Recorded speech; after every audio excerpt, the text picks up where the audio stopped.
आज की इस वीडियो में हम लोग जिम्नोस्पर्म के कुछ इम्पॉर्टेंट पॉइंट्स को देखेंगे। देखिए, जिम्नोस्पर्म में 4 आर्डर हैं। पहला है गिंकोगेल्स, दूसरा है निटेल्स। निटेल्स में इफेड्रा आता है, नीटम और वेल्विचिया। तीसरा आर्डर साइकेडेल्स है और चौथा कोनिफेरेल्स।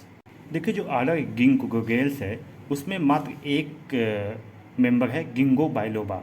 बाकी गिंगोल्स के जो मेंबर्स हैं वो एक्सटिंक्ट कर गए हैं। इस गिंगो बाइलोबा को मेडन हेयर ट्री भी कहते हैं। क्योंकि इसके सारे मेंबर एक्सटिंक्ट कर गए हैं, इसलिए एकमात्र बचे गिंगो बाइलोबा को हम लिविंग फॉसिल भी कहते हैं। स्मॉलेस्ट जिम्नोस्पर्म जामिया है, जबकि लार्जेस्ट जिम्नोस्पर्म सिकोया है। देखिए, जो जिम्नोस्पर्म का सीड होता है वो 3 जनरेशन को शो करता है। देखिए कैसे, जैसे जो सीड का टेस्टा, टेगमेंट और पेरिस्पर्म होता है वो पेरेंटल स्पोरोफाइट को शो करता है, जबकि इंडोस्पर्म जो होता है वो फीमेल गैमेटोफाइट को रिप्रेजेंट करता है। अब देखिए, जो प्लूम्यूल, रेडिकल, सस्पेंसर और कॉटिलेडन, एक बार इसको फिर से समझ लीजिए। जो सीड जो होता है जिम्नोस्पर्म का, ये 3 जनरेशन को इंक्लूड करता है। मतलब इसमें 3 जनरेशन होती है। पहली पेरेंटल स्पोरोफाइट क्या क्या होता है, टेस्टा, टेगमेन और पेरिस्पर्म। ठीक है।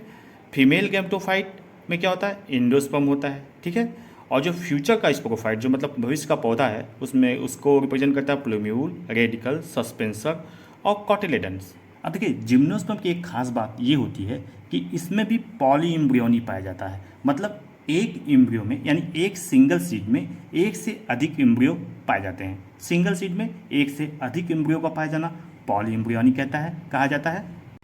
पॉली एम्ब्रियोनी को एक बार फिर से समझ लीजिए कि जब एक सीड में एक से अधिक एम्ब्रियो बने तो इस कंडीशन को हम पॉली एम्ब्रियोनी कहते हैं। ठीक है। ये जिम्नोस्पर्म का एक कॉमन फीचर है।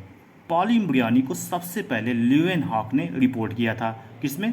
ऑरेंज में। देखिए, पॉली एम्ब्रियोनी जो होता है वो सिंपल पॉली एम्ब्रियोनी भी हो सकता है, क्लीवेज पॉली एम्ब्रियोनी हो सकता है, या फिर एडवेंटिव पॉली एम्ब्रियोनी हो सकता है। देखिए, जो सिंपल पॉली एम्ब्रियोनी होता है वो एक से अधिक एक के फर्टिलाइजेशन के कारण बनता है। और देखिए, जो क्लीवेज पॉली एम्ब्रियोनी होता है वो एक एम्ब्रियो के स्प्लिटिंग के द्वारा, मतलब बट जाने के कारण बनता है।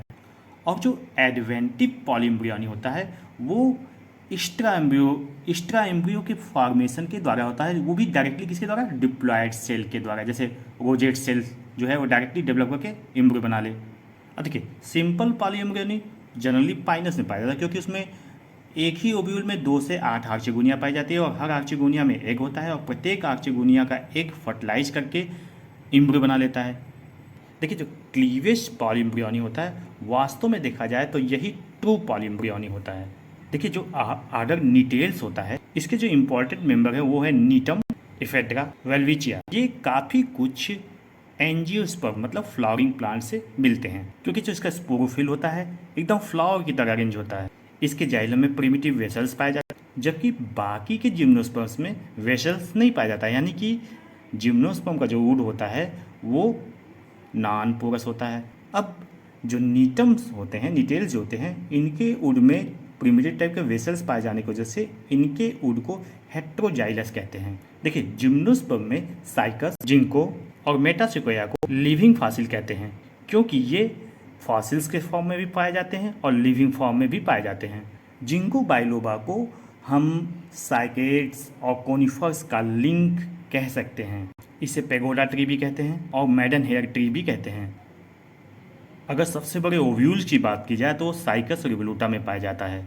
सबसे बड़ा मेल कुल साइकस सर्सिनेलिस में होता है, सबसे बड़ा मेल गैमिट साइकस में होता है और सबसे बड़ा फीमेल गैमिट भी साइकस में होता है।